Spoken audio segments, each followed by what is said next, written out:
Pada hari Minggu kemarin terjadi kehilangan kontak dengan kapal LCT Bora 5 yang diduga tengah berada di perairan Tagulandang, Sitaro dengan cuaca yang buruk dan gelombang tinggi.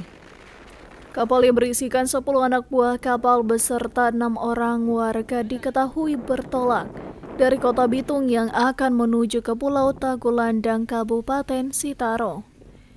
Kepala Kantor Basarnas Manado Monco Bruri mengatakan, saat ini pihaknya tengah mengerahkan KN Bimasena dan bersama KPLP Bitung KN Gandiwa tengah berupaya untuk mencari kapal tersebut.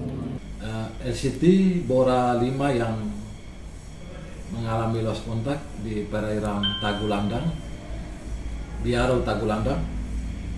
Untuk informasi bahwa dari Basarnas, KN SAR Bimasena sudah melaksanakan pencarian dari pukul 03.30 waktu local time, dan dari hasil pencarian pada pukul 07.10 local time ditemukan serpihan atau life raft yang dicurigai itu adalah milik dari kapal LCT Bora 5.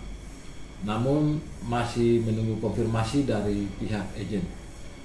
Di dalam life raft tersebut tidak terdapat penumpang, kosong, dan life raft tersebut langsung diangkut ke KN SAR Bimasena.